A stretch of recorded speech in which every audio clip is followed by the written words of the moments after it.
Bueno, nosotros lo que hicimos básicamente es relacionar los conceptos de este capítulo, que es el de riesgo, incertidumbre, información privada, con los conceptos de la crisis del 2008. ¿Sí? Perfecto. Nosotros lo que pudimos relacionar, vimos diferentes conceptos, que serían los que aparecen ahí en la primera diapositiva. Algunos de ellos, el tema del riesgo, el tema de la incertidumbre, la aversión al riesgo. Esto es muy importante en este caso, básicamente, porque toda la crisis se basó en el mercado inmobiliario, en el mercado de viviendas, sobre bonos hipotecarios, bonos de préstamos hipotecarios que se creían que eran muy seguros, ¿sí? Que no tenían riesgo, porque todo basado en la pregunta de quién no paga la hipoteca. Ahora bien, después, más desarrollado el trabajo, vamos a ver que en realidad esos bonos no eran tan seguros como se creía y que en realidad eran bastante riesgosos, lo que confluyó al final en un colapso del mercado, ¿no? Eh, Eso sería lo que se basaría en lo que es riesgo e incertidumbre. Después tenemos lo que es la asignación eficiente del riesgo, ¿sí? Que debido a que las personas que invertían en este mercado no tenían la información necesaria para hacerlo de buena manera, no había una asignación eficiente de este riesgo, ya que ellos no contaban con la información para saber que era fehacientemente riesgosa su inversión. ¿Sí? Después tenemos los conceptos de seguros, de primas.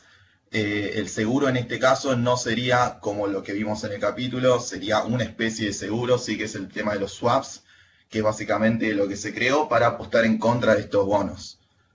Eh, de forma de que si el bono fallaba, de forma de que si las personas no pagan el préstamo hipotecario, el bono valía cero y por lo tanto las personas que habían apostado en contra de ese bono iban a cobrar lo que tenían pactado con los bancos, con las entidades aseguradoras, de forma de que ellos habían apostado en contra del mercado inmobiliario en realidad. De esa forma no sería un seguro como lo que vimos en el capítulo, ya que no lo sacaban las mismas personas que habían comprado los bonos, pero es una especie de seguro, ya que había un capital en riesgo, que sería lo que los bancos tenían que pagar. Estas personas a su vez pagaban primas a los bancos, a las entidades aseguradoras, por lo que estaban estos conceptos de lo que sería el seguro en sí. Ok, bueno. A ver, avanza, dale.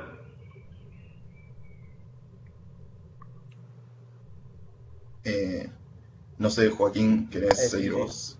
Dale. Bueno, también están los conceptos de diversificación y agrupamiento, que en la crisis fue lo que no ocurrió, porque los inversionistas, al creer que estos bonos eran seguros, eh, invertían más que nada en el mercado de las viviendas.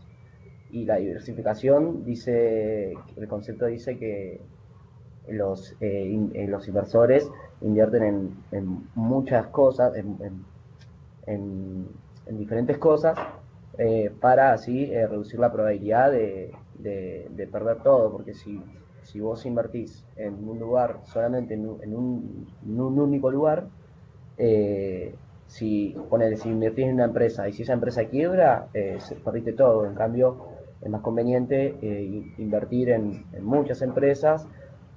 Total, la probabilidad de que una empresa quiebre porque otra empresa quiebre no, son sucesos independientes, no tiene nada que ver. Pero en la economía igual, eh, esto son correlacionados económicamente también, porque si la economía va mal, todas las empresas van a estar mal. Entonces lo que pasó acá fue que los inversionistas invirtieron en el mercado de la vivienda, no hubo diversificación, no hubo agrupamiento tampoco, por lo tanto que tenían una probabilidad de perder todo su dinero muy alta. Y fue lo que ocurrió, fue lo que les pasó. Eh, con el término de la información privada, los que sabían que estos bonos no eran seguros, eh, no dijeron nada. Ellos sabían que esto iba a colapsar, sabían que iba a ir mal y apostaron contra eso y fueron los que salieron beneficiados. Eh, nada, va, después está lo que es la selección adversa, que ahí no sé si Julián quiere. Sí. Bueno, no, a partir de la información privada, que bueno, es información que se la denomina como la información que tienen algunas personas en el mercado, que solo la saben ellos. Esta información que solo saben unas personas y el resto del mercado no, provoca una asignación ineficiente del riesgo, porque en el caso de que sí haya no haya información privada, la asignación es eficiente porque el riesgo se distribuye, o sea, el que es más averso al riesgo tiene la posibilidad de que una persona tome el riesgo por él, y en este caso no es tan fácil que alguien tome el riesgo porque no hay completa veracidad sobre lo que sucede, ¿no? Esto es lo que pasa también en la crisis de 2008, porque principalmente las personas que sabían que el mercado iba a fallar eran pocas. No era una información para todos, digamos, era una información privada. La selección adversa es generada por eso. Por ejemplo, en el mercado de los usados, como indica la bibliografía, uno baja muchísimo el precio porque no está seguro de... O sea, causa incertidumbre la posibilidad de la información privada, ¿no? De que alguien sepa algo que yo no sé. Eso por lo general se contrarresta con dinero y nada. En el caso de los autos usados, el precio de los autos baja muchísimo por no saber cuál es el problema que puede llegar a tener lo que se vende. Y solamente el vendedor tiene la información privada, tiene la información de lo que puede llegar a pasar con el auto, ¿no? Bueno, después tenemos el riesgo moral, que también se relaciona con la información privada en el sentido de que tener esa información privada o no solo la información, sino hacer determinadas acciones pueden tener un efecto no sobre la misma persona que tiene la información o hace las acciones, sino sobre el otro. Esto también pasa en la crisis 2008 porque, como vamos a analizar, las grandes corporaciones, bueno, las grandes corporaciones no, las grandes entidades financieras y demás, tenían en claro de que era posible que el mercado colapsara, pero tenían un respaldo ellos, por lo tanto prefirieron ignorar lo que sería los beneficios de todas las personas, y ellos, sabiendo que ellos podrían salvarse. Después veremos más adelante cómo resultó. Bueno, vale. Bueno, para hablar de empezar de la crisis 2008, tenemos que establecer un contexto. En Estados Unidos, entre 2001 a 2007, era muy habitual establecer... había una oferta de préstamos hipotecarios muy alta, ¿sí? Se creaba una burbuja inmobiliaria, crecía mucho el precio de las viviendas, pero tenían bajo riesgo. Según los análisis que se hacían en ese momento, tenían bajo riesgo y el mercado de viviendas era muy sólido. A estos préstamos se le sumaban bonos. ¿Por qué crees que estamos diciendo que es de bajo riesgo? ¿Por qué es más riesgoso prestarle plata a alguien a sola firma que con un préstamo hipotecario? Porque sabían que los clientes iban a pagar. ¿Es solamente porque sabías que los clientes iban a pagar porque tenían afecto a la casa, o porque si no pagaban ejecutabas la garantía que era la casa? Claro. Y porque perdían la casa, si no. Claro. Porque vos tenés una forma de asegurarte el pago. La forma de asegurarte el pago es que vos ejecutás una garantía, y la garantía es una garantía real, sí, que es un bien, una casa. No es una cosa que sí, el que te puso ese bien como garantía se lo pueda llevar, no lo puede esconder, no lo puede ocultar. Es la casa que está ahí, es real, no. Y que vos con esa garantía real podés asegurar que si no te pagan, ejecutás ese bien real y recuperás los fondos que te deben, ¿sí? Por eso es que se dice, claro, que es una garantía que mejora el rating crediticio y hace que sea menos riesgoso prestarle a alguien con una garantía real que sin garantía. ¿Ok? Claro. Bien. Claro, el tema es que se le dieron préstamos hipotecarios a gente que de verdad no tenía la solvencia necesaria para poder ejecutar el préstamo de buena manera. y igualmente se calificaban todos estos préstamos, estos bonos que se daban como triple A, que sería lo menos riesgoso de todo. Vamos a ver, vamos a desmenuzar eso. Vamos a ver. Sí. ¿Por qué crees que estamos frente a esta situación? ¿Qué es lo que estaban mirando cuando miraban esto? El tema es así, es que se creó, lo que yo entendí es que se creó un mercado, el que sería la compra y venta de bonos, en donde la gente podía invertir, en donde la gente ganaba plata y los bancos a su vez ganaban honorarios por vender estos bonos, ¿sí? Que estaba lejos de la realidad de lo que sería el préstamo hipotecario en sí, de las personas que necesitaban casas, de las personas que se les daba la posibilidad de tener una casa, incluso aunque no la pudieran pagar al final de cuentas, porque al final de cuentas estos préstamos a veces eran de tasa ajustable y cuando la tasa se ajuste ellos iban a dejar de pagar el préstamo, iban a dejar de pagar. Vamos por partes, así separamos los distintos efectos. Primero, sí. El tema de la capacidad de pago de la persona. Vos podés evaluar bien a detalle la capacidad de pago del que toma el préstamo o hacerlo, o hacerlo de manera más ligera. ¿Qué es lo que plantean? Decían, mirá, independientemente si la persona paga o no paga, aún en la hipótesis de que la persona no pague, lo que vas a poder hacer es ejecutar la garantía. Y como la garantía de la casa va a valer más que la plata que te deben, vos la plata la vas a recuperar igual. ¿Sí? Exacto. Bien, eso por un lado. Esto tiene que ver con esa primera calificación. Ahora hacemos un stop ahí. Sí. Viste que cuando vos vas a comprar cualquier cosa a una casa de electrodomésticos, una licuadora, vos la podés comprar en cuotas. ¿Sí? ¿Está claro? Sí. Bien. ¿Qué es lo que hicieron? Lo que hicieron esto es algo así como agrupar un montón de personas que toman un préstamo para comprar licuadoras. Un montón. Las agrupas. Es posible que una de esas personas no pague, o dos o tres. Y si vos mirás el rating histórico, decís, bueno, en general, 80% de la gente paga, 90% de la gente paga. ¿Sí? Claro. ¿Qué es lo que se estaba armando en esos bonos, esa securitización de cartera? Lo que hace es lo siguiente: agarra y dice, bueno, juntemos a todos los que tienen que pagar los préstamos. Y armamos, como quien dice, un gran paquete de todo lo que tienen que pagar. ¿Sí? Y decimos, el primer 70% de los pagos, o el primer 50% de los pagos,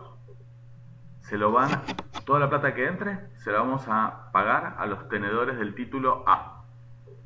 Solamente una vez que los tenedores del título A, solamente cuando los tenedores del título A ya cobraron toda, empezamos a pagarle a los tenedores del título B, donde tenemos el 20% restante. Y después, lo que queda, paga a los tenedores del título C, la parte final. ¿Ok? Claro. Entonces, la parte de A es más segura que la parte B, ¿no? Si vos tenés un título de la parte A, es más seguro que la parte B. ¿Están todos de acuerdo? Sí, es mucho menos riesgoso. Es mucho menos riesgoso porque si paga, como siempre, pagaron el 90% de la gente, yo sé que los que agarran el primer título cobran todo seguro y lo cobran primero. ¿Está claro? Bien. Sí. Entonces, de esta manera, vos lo que haces es, aún habiendo una probabilidad de no pago más alta, vos le das mayor seguridad a los tenedores del título A. ¿Está claro? Sí. A los B no tanto, y a los C menos. ¿Sí? Sí. Listo. Ahora agarremos un montón de Bs. Los B que te sacaron en la casa de electrodomésticos Garbarino, los que sacaron los B de Frávega, los que sacaron B de Ribeiro. ¿Sí? Está bien. Y decimos, bueno, armamos un gran paquete. Y de nuevo, a los que paguen primero, la plata que entre primero a alguno de los B se lo lleva un grupo. El BA, digamos. Después el BB y el BC. ¿Sí? Estos que tienen el BA son mucho más seguros que cuando tenías solamente el B. ¿Estamos de acuerdo? Sí. Bien. Esto es lo que vos estás haciendo. Al hacer estas securitizaciones, estás agrupando de alguna manera todos estos pagos y estás mejorando el rating crediticio. ¿Está claro? Ese es el CDO ese, ¿no? Son los CDOs que se fueron. Son los CDOs que los últimos no fueron esos en realidad, pero digamos, la lógica era esta. ¿Está claro?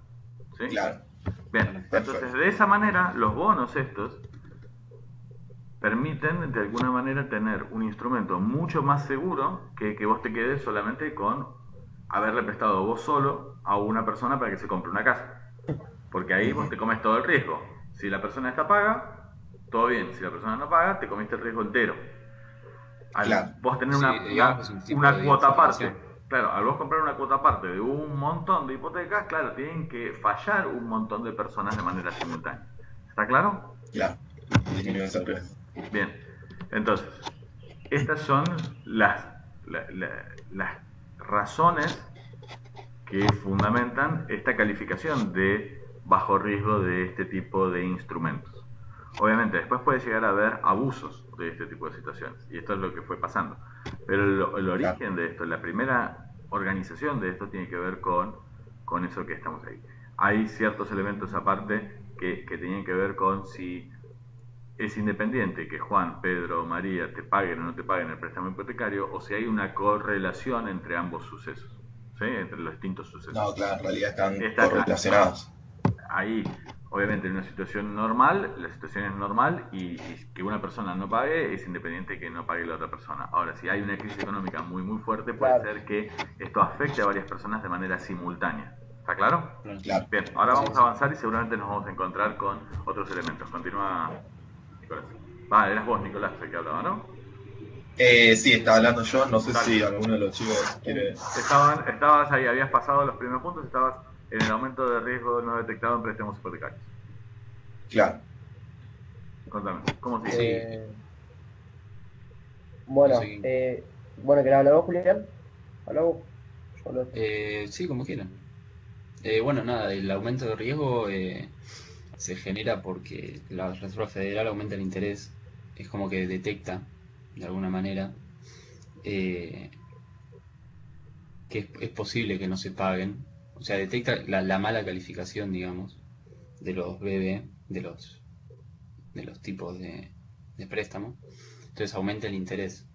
Y además la Reserva Federal había establecido un límite de préstamos hipotecarios, o de bonos hipotecarios, esa parte no lo recuerdo muy bien.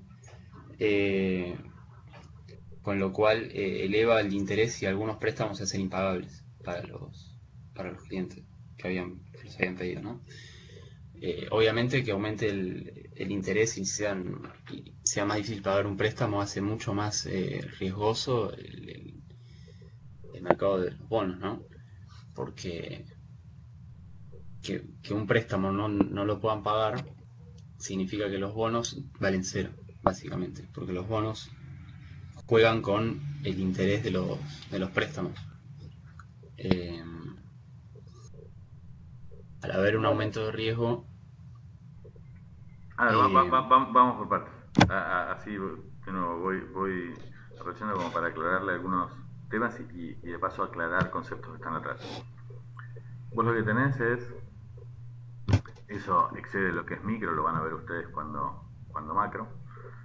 Eh, Hay ciertas políticas de macroeconomía que pueden llegar a implicar subir un poco la tasa de interés o bajar la tasa de interés. Por ejemplo, ahora nosotros en la Argentina estamos viendo que el Banco Central ha subido, por ejemplo, las tasas de interés de referencia para tratar de combatir la inflación. ¿Está claro? ¿No? Eso sí, lo están viendo. Bien. Nosotros ahora tenemos una inflación alta, entonces los números por ahí no nos parecen tan relevantes en cuanto a los impactos.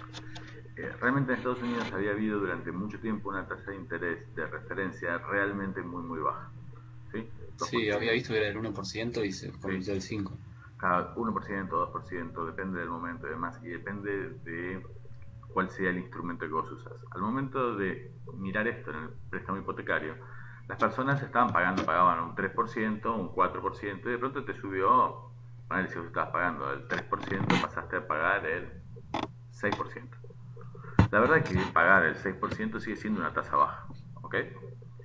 Vos Sí, tenías, imagínate que había un montón de gente que tenía préstamos de otro tipo también, tarjetas de crédito, préstamos personales y demás, y lo que hacían era, les decían, mirá, cambiá ese préstamo que vos estás pagando, a lo mejor un 8% o 7%, y pasá eso, metelo dentro de tu préstamo hipotecario, de manera tal que te baje el costo de financiamiento, ¿no? Y te pasas a la tasa del 3%, ¿sí? Puede estar bueno. sí, Bien, Cuando vos tenés un préstamo que es muy a corto plazo, esto que yo voy a decir no se nota tanto, porque vos devolvés, tenés que pagar el año que viene, en lugar de pagar 103, pagás 105, que te suba 2 puntos la tasa de interés no te cambia, o del 103 a 106, no cambia nada, ¿no? No cambia tanto. ¿Estamos de acuerdo? Sí. Cuando vos tenés un préstamo hipotecario, los préstamos hipotecarios son a muy largo plazo, pueden ser a 30, 40 años, ¿sí? Con lo cual las primeras cuotas del préstamo hipotecario son casi todo interés. Es muy poquito lo que vos amortizas de capital. Aquellos que hayan cursado por ahí cálculo financiero lo tienen claro con sistemas de amortización y demás, pero si no, no importa. Digamos. Sí. Al principio es como que casi todo lo que vos pagás es la tasa de interés del capital Interés. que debes, debes toda la casa.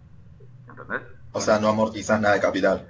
Claro, pues, vos tenés mucha plata que debes, imagínate el valor de la casa entera, ¿sí? Entonces, casi todo lo que vos pagás es interés y un poquito del capital. A medida que vos vas cancelando capital, debes menos plata, con lo cual el interés es más chico y te va quedando cada vez más plata disponible de la cuota para ir cancelando el saldo final, ¿sí?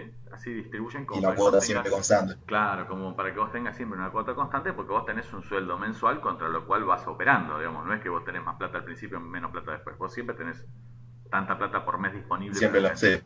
¿Está? Entonces de esa manera se distribuye. Con lo cual, imagínate que vos tenés un préstamo al principio que es todo tasa de interés. Debías 100, tenés que pagar 3, ¿no? La cuota que tenés que pagar es 3. Cuando pasa la tasa de interés del 3 al 6, la cuota que tenés que pagar en lugar de ser 3 pasó a ser 6. Claro, o sea, la cantidad de años que pagás el interés. La cantidad de años no. Tu sueldo, ¿no? No, la cantidad de años es estable. Vos tenés tu sueldo, no sé, no hace falta ni que me digas ahora cuánto es el tuyo. Vos pensás tu sueldo y vos decís, vamos a destinar el 30% a la cuota hipotecaria. 30%. Bueno, bárbaro. Sí. 30% cuando la cuota era del 3% de tasa de interés. Cuando de 13 te fue a 6, en lugar de tener que pagar el 30% de tu ingreso, tenés que pagar el 60% de tu ingreso. Y por ahí te sigue interesando comer todos los días y hacer ese tipo de cosas. Claramente tenés un problema para poder cancelar. ¿Entendés? Claro. No es que vos no lo querés. No es que la tasa del 6% sea realmente tan alta. Pero el valor cuota, el peso de la cuota sobre tu poder de compra del mes, se te ha vuelto muy, muy difícil. ¿Está claro? Sí. Cuando se genera esto, la gente empieza a fallar de manera individual. Pero esto le pasa a muchos hogares al mismo tiempo, porque la tasa de referencia subió para todos. ¿Ok? Claro. Entonces, ¿qué pasa? Nada, el banco se queda con la casa y la vende, y con eso se garantiza. Ahora entran en el mercado un montón de casas que hay que vender. Claro. Y al mismo tiempo hay un montón de gente que ahora no califica para el préstamo, con lo cual no están para comprar casas.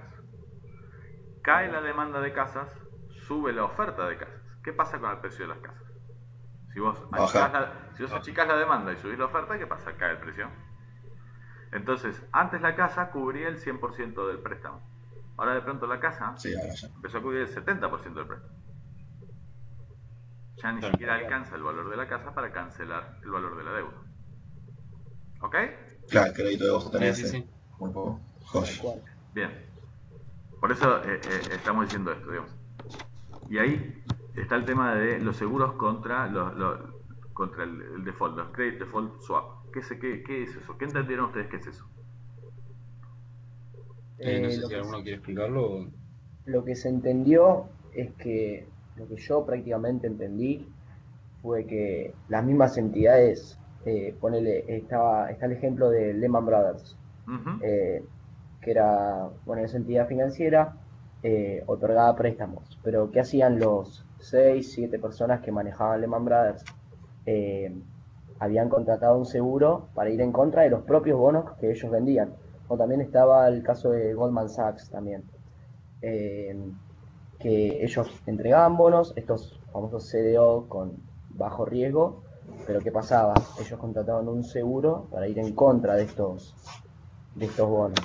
Bien, en realidad cortemos ahí, así no profundizamos en un análisis que tiene un punto de riesgo. Empecemos por esto, digamos. Lehman o Goldman Sachs o todos estos bancos de inversión, en realidad lo que hacían era la estructuración de estos instrumentos financieros donde juntabas un montón de préstamos hipotecarios, ¿sí? imagínate en la Argentina. En la Argentina nosotros tenemos bancos. El banco te presta directamente la plata y se queda con el préstamo que te dio a vos como activo, en el activo. ¿Sí? Sí, Al quedarse con el préstamo, eso tiene que esperar los 30 años que vos pagues toda la hipoteca para recuperar la plata. ¿Está claro? Y además el banco se queda con el riesgo en su propio balance.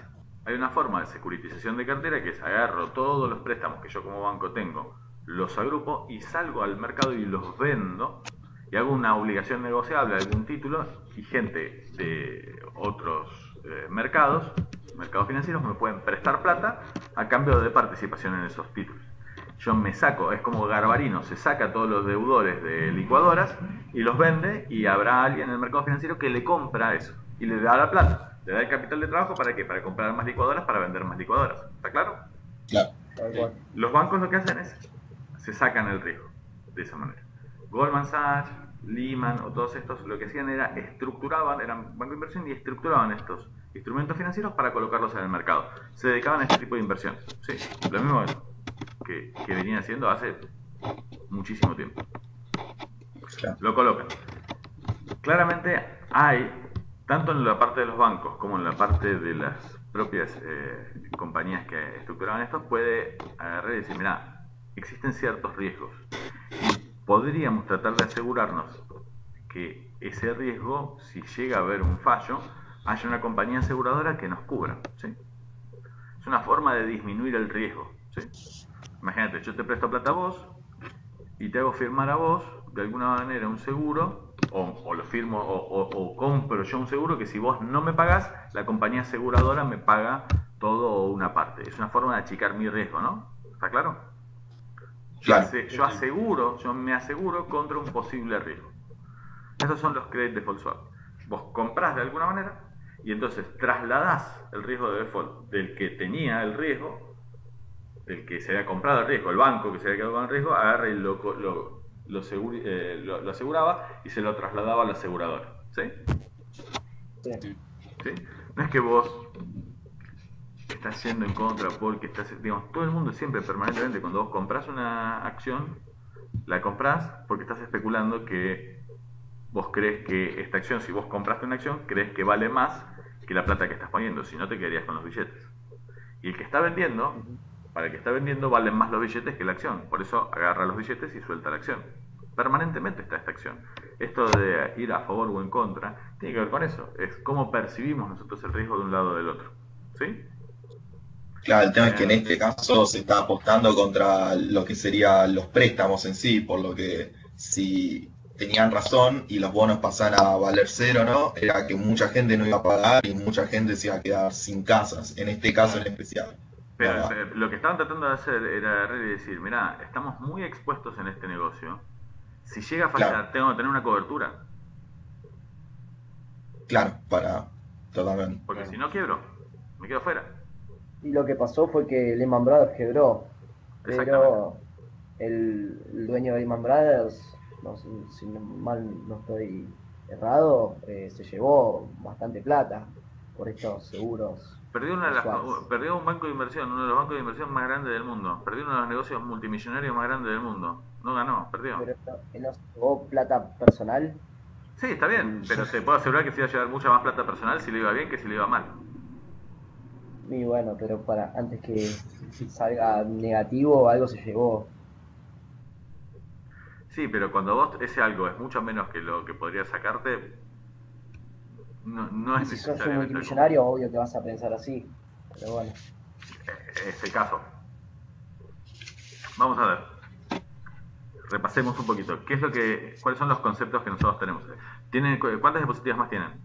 falta una más. Una más. Avancemos y después retrocedemos un cachito y repasamos conceptos y le damos un cierre. Dale. Igual la última diapositiva fue lo que estábamos hablando, que no pagaron las hipotecas por el aumento del interés, Ujú. que bajó el valor de los bonos, y ahí fue donde empezó toda la crisis. Claro, ¿Por qué hubo una imposibilidad del cumplimiento del pago de swaps? porque en ese caso las entidades financieras que apostaban, o sea, la aseguradora de esos swaps, que digamos, los que emitían los swaps, y apostaban en que el mercado de viviendas era sólido y que no iba a pasar nada, tenían que pagar una suma muy alta a los que aseguraban el capital financiero que habían invertido a favor en contra de los préstamos, todo lo que habían asegurado, y los fondos de inversión que recibieron plata, perdón, el fondo de inversión, lo voy a decir al revés.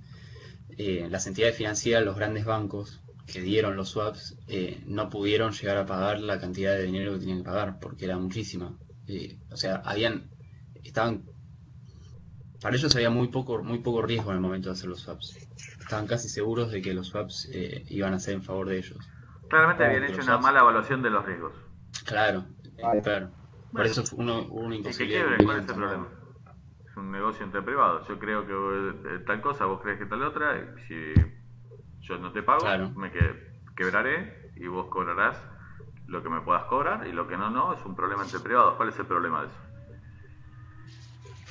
Bueno, nada, ahí empieza lo que sería el título de la película, que era Too Big to Fail.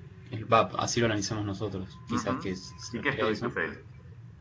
es que las entidades estas bancarias que emitieron los swaps eran tan grandes que la economía en general era muy dependiente de ellas. Entonces el gobierno federal, la Reserva Federal, tuvo que auxiliarlos con dinero del Estado, porque si colapsaban esas entidades financieras, colapsaba la economía en general. Bien, por ejemplo, entonces quisieron ayudar. ¿Qué hizo el Estado? ¿Intervino para salvar a quién? Al banco. Salvó a Lehman. No, al Imán no. ¿Por qué no? ¿Por qué no salvó a Lehman? No sabría decir eso. El Lehman es un fondo de inversión. Los que emitieron los swaps son los grandes bancos y los bancos compran. Lehman era uno de los bancos de inversión más grandes del mundo. ¿Por qué no auxilia el gobierno federal a Lehman? De hecho, es lo que está en el fragmento de la película que yo les puse, más allá de recibir una película. En el fragmento está justamente esa conversación, en ese momento en el cual uno le habla al otro y le dice: pero escúchame, hoy a la mañana estuviste diciendo, ¿qué estuvo diciendo? ¿Ustedes vieron la película? No, la película no la vi el tráiler. Bien. Pero del tráiler mucho no pude sacar. Pero viste el fragmento ese que yo les colgué, ¿el fragmento sí? Sí. Sí. Bien. En ese fragmento ahí explican, y el AR plantea, uno de los dos le plantea al otro, digamos ahí, creo que Timothy Gator le habla supuestamente a Hank Paulson, y le dice: pero escúchame, hoy a la mañana dijiste, cuando anunciamos que íbamos a dejar que caiga Lehman, que nosotros no íbamos a intervenir, porque si interveníamos, estábamos utilizando los recursos del Estado, los recursos públicos, los impuestos, en salvar a una entidad financiera, y eso sería riesgo moral, moral hazard. ¿Recuerdan esa frase? Sí. Y explican el defecto de moral hazard. Dice: mirá, si la empresa esa, Lehman, que actuó de manera irresponsable y asumiendo riesgos adicionales, es rescatada por parte del Estado, y damos esa señal, queda claro que las empresas que asumen riesgos demasiado altos, al final del día son cuidadas y salvadas por el propio gobierno federal. Entonces van a terminar cambiando su conducta. El problema del riesgo moral es que la entidad financiera cambia su conducta y asume un riesgo mayor al que debería asumir. Total, si se estrellan, lo van a venir a salvar. Ese es el problema del riesgo moral, que por ser demasiado grande, cambia eso porque sabe que lo van a venir a rescatar y cambia su conducta y asume una conducta irresponsable. ¿Ok? Claro. Sí, entonces dicen: no los tenemos que salvar, tenemos que dejar que quiebren, porque si no damos una mala señal, y eso es moral hazard. Y la dejan quebrar. Ajá. Sin embargo, ese mismo día, a la tarde, cambian de opinión, y eso es lo que pasa en el resto de la entrevista. Y AR dice que iban a salvar a alguien. ¿A quién van a salvar? A IG, ¿no? A IG. ¿Qué es? Sí. La aseguradora. La aseguradora. La aseguradora, que en ese momento auspiciaba al Manchester, donde jugaba Carlitos Tevez, y la asegura. ¿Y por qué dice que lo asegura? Porque explican de que van a salvar a esa aseguradora, aunque las aseguradoras no son en realidad supuestamente entidades que deberían ser rescatadas por parte del gobierno federal o de la FED. ¿Por qué la van a salvar a pesar de eso? Y no, porque si no caía directamente todo, ¿no? Porque si ellos no podían cumplir con los pagos que tenían, no tenían la liquidez necesaria, el mercado de vivienda colapsaba totalmente, ¿o no? Bien. No, No, en el mercado de vivienda no, todo. todo en general. Y esto es lo que dice en la conversación, dice, todos los bancos tienen asegurado, el grueso de los grandes bancos, de los bancos comerciales, no los que Claro, dieron préstamos hipotecarios, de los bancos, todos tienen seguros contratados con esa empresa. Los aviones, dice, están contratados a través de leasing y demás con seguros otorgados por ellos. Los fondos de pensión tienen seguros de ellos. Vos querías tu big to fail, le dice, esto es tu big to fail. El costo social que va a tener una caída de una entidad como esta va a ser tanto más grande que vale la pena aplicar fondos públicos para garantizar la operación.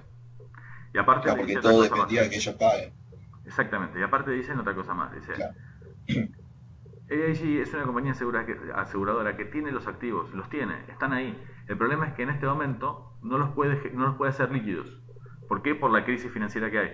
No puede salir al mercado claro. a colocar, pero tiene respaldo, tiene activos reales que garantizan su operación. Entonces dice, prestémosle, que después nos la van a devolver. Y de hecho, efectivamente, se la cobraron y devolvieron la plata. En cambio, dice Lehman no tenemos ni la menor idea de qué es lo que hay adentro, porque son todos instrumentos financieros de tal nivel de apalancamiento, de tal nivel de sofisticación, que realmente no se sabía qué era lo que había detrás de cada uno de estos préstamos que estaban en el balance de Lehman. ¿Sí?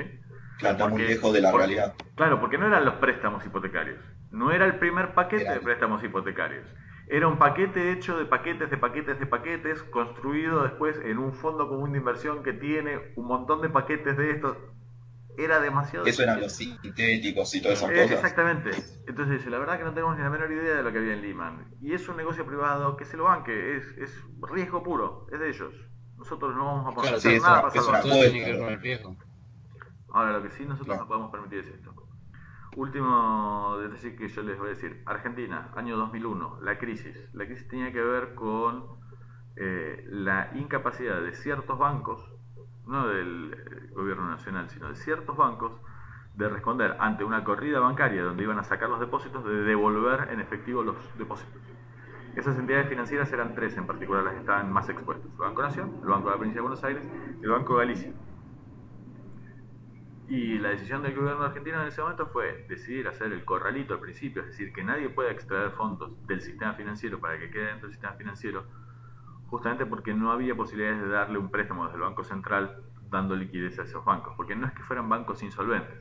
Todos los bancos, eso después lo van a ver mejor ustedes en macro, todos los bancos tienen una parte Sí, una de los reserva. fondos, una reserva, pero no tienen el 100%, con lo cual si todos los depositantes van y quieren sacar los fondos, hacen quebrar a cualquier banco. O sea, lo Claro, que estábamos viendo era una corrida financiera. Decían, era mejor tomar esta decisión y no dejar que caiga el Banco Galicia, el Banco Nación o el Banco Provincia, porque el daño sobre toda la economía sería aún mayor que no intervenir, aún mayor que el del corralito planteado en ese momento. ¿Está claro? ¿Por qué? Porque sí, too big to fail es demasiado grande. No estábamos hablando de una financiera oscura que tiene tres tipos depositando plata. Estábamos hablando de los tres bancos más grandes de la Argentina. ¿Está claro? ¿Se entiende? sí. Y esto tiene Sí, que ver con justamente too big to fail, el efecto de too big to fail, lo que es riesgo moral y lo que es trabajar con todo lo que es de riesgo. ¿Le gustamos el tema? Perfecto. está muy bueno, muy Es interesante. interesante. Sí, Bueno. medio complicado. No, bueno, pero es una primera aproximación, es como para que ustedes tengan una primera lectura de todos estos temas y que entiendan que todo esto tiene fundamentos microeconómicos en particular, porque todo esto que es Claro, comercio de riesgo es microeconomía pura. Aquellos que perfecto. estén cursando por ahí para ser actuarios van a trabajar mucho en esto, el resto es como para que tengan una formación general. ¿Sí? ¿Estamos? Está, Bien, perfecto. Estamos- muchísimas gracias. ¿Y están los del siguiente grupo?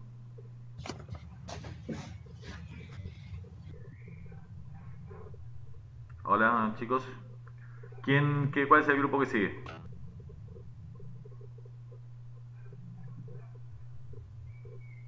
Los que estén, alguien que esté para hablar.